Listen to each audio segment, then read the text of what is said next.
2025년 1월 1일 새해 첫날 아침 새벽 예배를 시작하겠습니다. 다 함께 기도하시도록 하겠습니다. 사랑과 은혜가 풍성하신 하나님 아버지, 2025년 새해를 맞이하여 이 새벽에 주님 앞에 나아갑니다. 지난 한 해 동안 우리에게 베풀어 주신 무한한 사랑과 은혜의 깊은 감사의 마음을 드리고, 또 이 한 해를 시작하면서 주님의 인도하심과 축복을 간구하오니 주님 우리와 함께하여 주시옵소서. 이 시간 주의 뜻을 알고 따르며 주의 평안과 인도하심을 받기 위해 새벽을 깨웠습니다. 모든 우리의 인생의 계획과 모든 소망을 주님의 손에 맡기오니 우리의 삶이 주님의 인도하심 받게 하시고 주의 영광을 드러내는 삶이 되게 하여 주시옵소서. 오늘 우리에게 가장 필요한 하나님의 말씀 허락할 줄로 믿고 간구하며 이 모든 말씀 예수 그리스도의 이름으로 기도하옵나이다. 아멘. 찬송가 79장을 함께 부르겠습니다.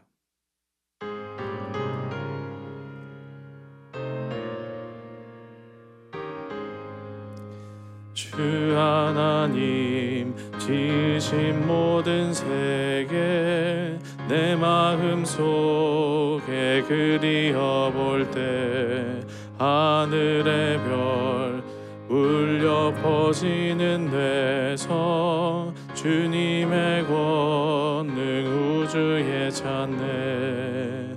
주님의 높고 위대하심을 내 영혼이 찬양하네.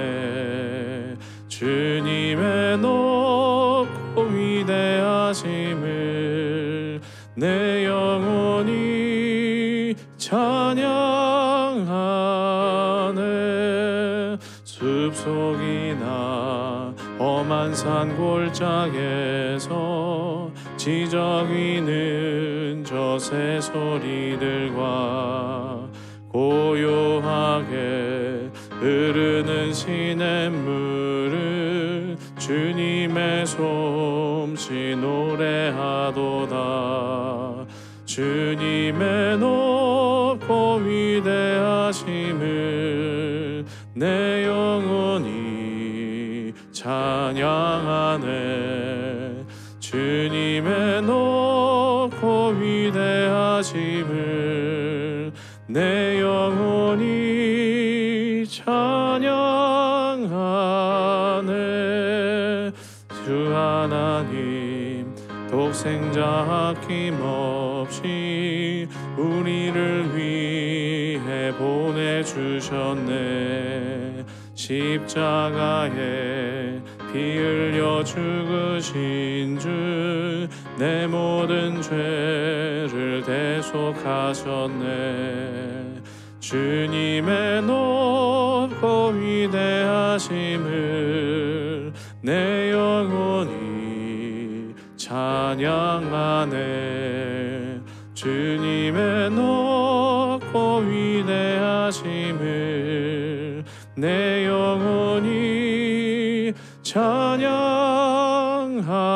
찬양하네. 내 주 예수 세상에 다시 올 때 저 천국으로 날 인도하리. 나 겸손히 경배하며 영원히 주를 찬양하리라. 주님의 높고 위대하심을 내 영혼이 찬양하네.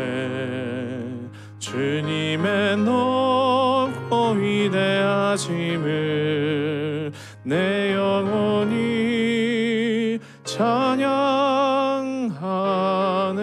찬양하네. 오늘 우리에게 주시는 하나님의 말씀은 창세기 1장 1절에서 5절까지 그리고 26절에서 31절까지의 말씀입니다. 태초에 하나님이 천지를 창조하시니라. 땅이 혼돈하고 공허하며 흑암이 깊음 위에 있고 하나님의 영은 수면 위에 운행하시니라. 하나님이 이르시되 빛이 있으라 하시니 빛이 있었고 빛이 하나님이 보시기에 좋았더라. 하나님이 빛과 어둠을 나누사 하나님이 빛을 낮이라 부르시고 어둠을 밤이라 부르시니라. 저녁이 되고 아침이 되니 이는 첫째 날이니라. 하나님이 이르시되 우리의 형상을 따라 우리의 모양대로 우리가 사람을 만들고 그들로 바다의 물고기와 하늘의 새와 가축과 온 땅과 땅에 기는 모든 것을 다스리게 하자 하시고, 하나님이 자기 형상 곧 하나님의 형상대로 사람을 창조하시되 남자와 여자를 창조하시고, 하나님이 그들에게 복을 주시며 하나님이 그들에게 이르시되 생육하고 번성하여 땅에 충만하라. 땅을 정복하라. 바다의 물고기와 하늘의 새와 땅에 움직이는 모든 생물을 다스리라 하시니라.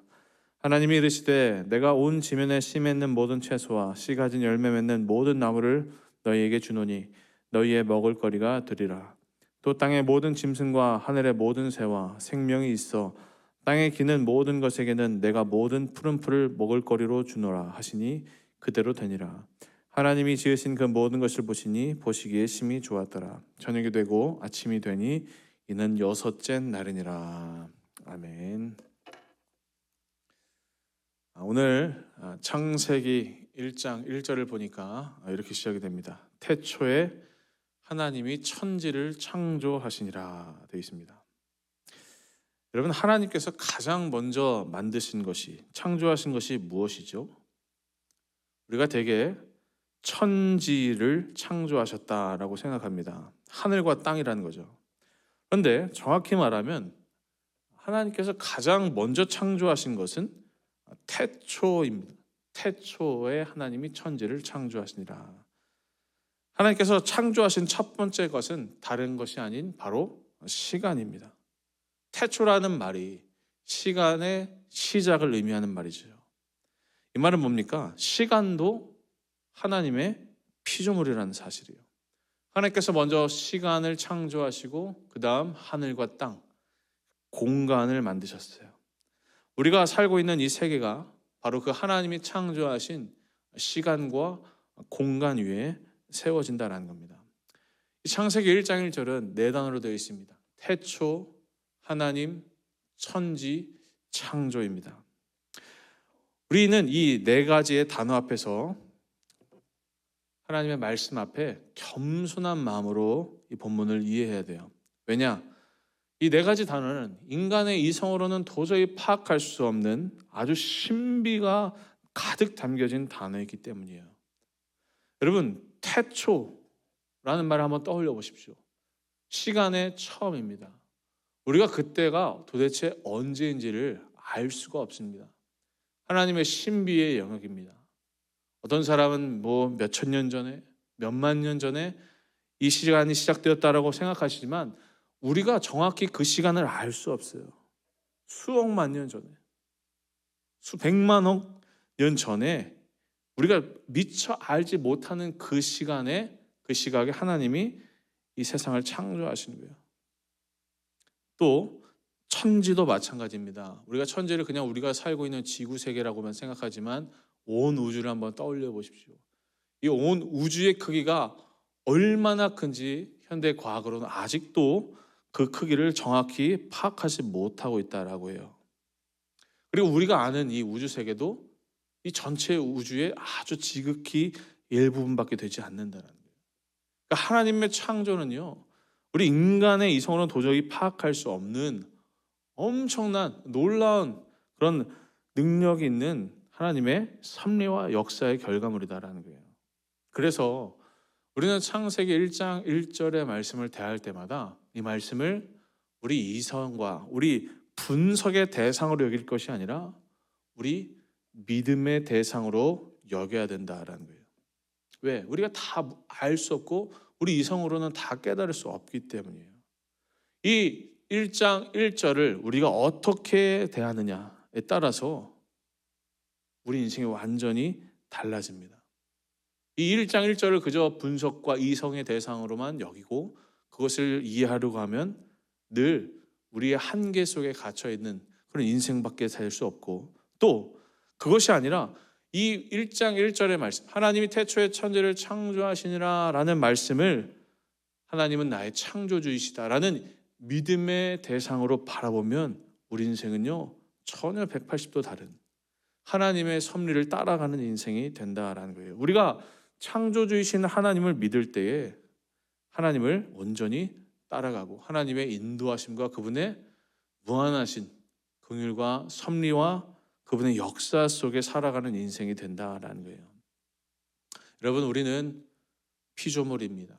하나님은 창조주이시고요. 우리가 간혹 착각하는 것이 있습니다. 내가 창조주와 같은 역할과 그런 자리에서 내 인생을 스스로 개척해 나가려고 하는 사람들이 있어요. 여러분, 그러나 우리는 오늘 이 성경이 분명히 우리에게 지적하고 있듯이 피조물입니다. 창조주는 오직 하나님이시다라는 거예요. 그런데 우리가 날마다 착각을 해요. 내가 마치 이 모든 것을 주관하고 다스릴 수 있는, 내가 내 삶의 주인이고 내가 창조주인 것처럼 그렇게 착각한다라는 거예요. 그런 자유 속에 살아간다라고 하는 것입니다. 여러분, 그러나 이 자유라는 것은요, 방종이 아닙니다. 제한이 없는 자유는요, 진짜 자유가 아니다라는 거예요. 내 한계가 어디고 내 범위가 어디까지인가를, 이 제한을 아는 것이 진정한 자유다라는 거예요. 그런 의미에서 우리 인생의 참 자유는 오직 하나님 안에서만 찾을 수 있습니다. 오늘 우리가 이 창조의 이야기를 우리 마음 가운데 이 구절을 새기면서 다른 것보다 늘 하나님 앞에, 우리의 진정한 창조의 주인이신 하나님 앞에 겸손히 엎드리고 그분의 섭리 속에 살아가는 믿음의 인생이 되어야 할 줄로 믿습니다. 여러분, 창조는요, 이해하는 것이 아니라 믿고 엎드리는 것입니다.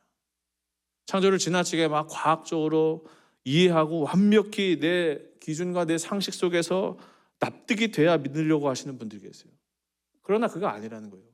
물론 과학과 기술과 학문이 발전하면서 점점 이 창조의 과학에 대한 이야기들이 많이 나오고 또 우리가 그것을 통해서 성경을 조금 더 명확하게 이해할 수는 있어요. 그러나 더 나아가서 우리가 알 수 없는 부분도 여전히 있기 때문에 무엇을 해야 되냐? 이 말씀 앞에는, 창조의 말씀 앞에는 우리의 믿음을 드려야 된다는 거예요.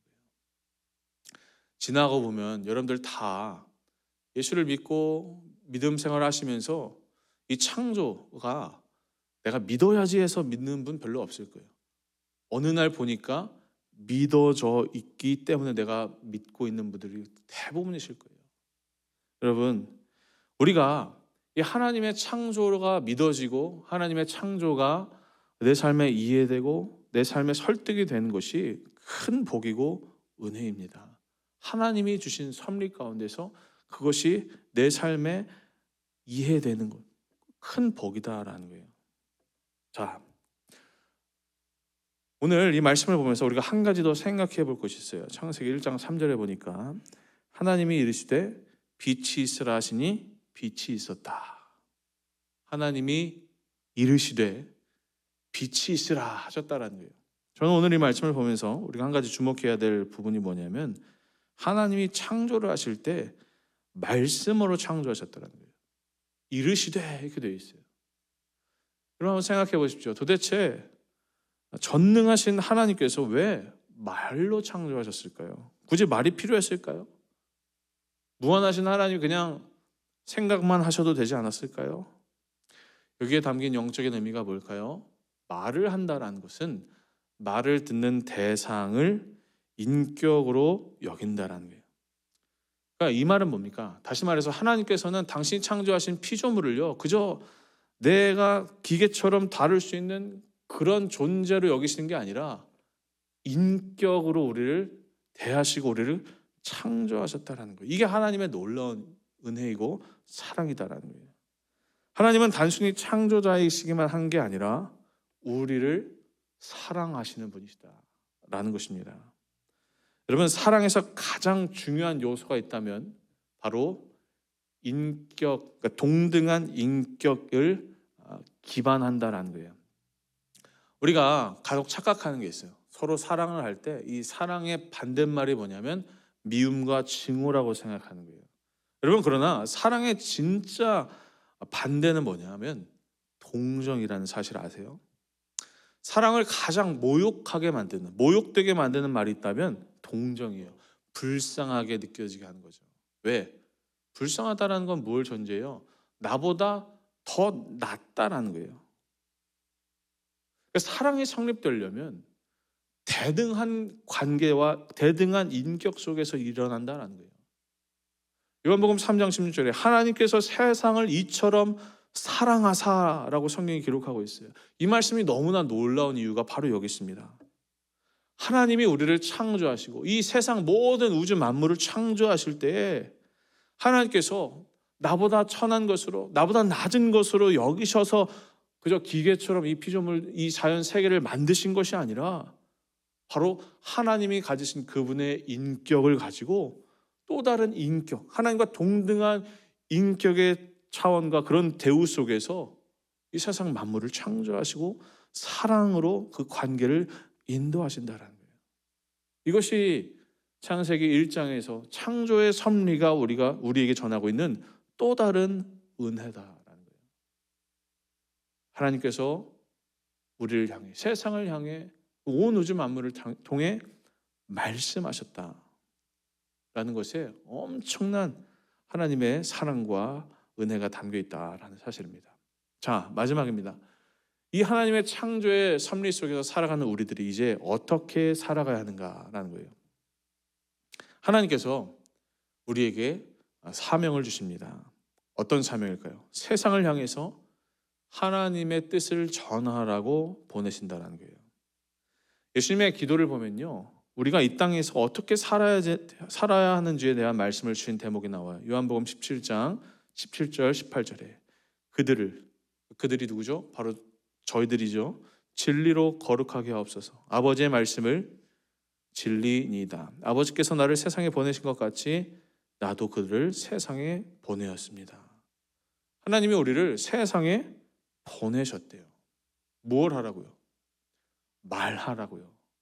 하나님께서 천지를 창조하실 때 말씀하셨던 것처럼, 빛이 있으라 말씀하셨던 것처럼 이제 그 창조의 질서 속에 있는 우리에게도 하나님이 하셨던, 그 세상을 향해 말씀하셨던 이 빛이 있으라라는 하나님의 말씀을 전파라는 거예요. 다른 말로 이야기하면 우리도요, 그 하나님이 창조하신 그 섭리 속에 있는 창조의 동역자라는 사실이에요. 창조는요, 단순히 하나님의 것만이 아닙니다. 하나님을 믿는 하나님의 백성들에게도 동일하게 주시는 하나님의 특권이자 은혜라는 사실이에요. 하나님은 지금도 온 우주 만물의 창조주가 되어서 우리 가운데 역사하십니다.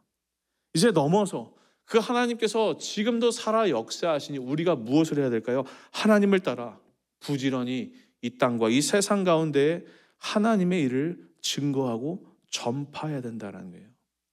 우리가 이 땅에서 그리스도의 자녀로 살아가는 이유는 다른 것이 아니라 세상에 그 하나님의 빛과 소망을 전하는 일이다라는 거예요. 우리는 세상의 빛으로 보냄을 받습니다.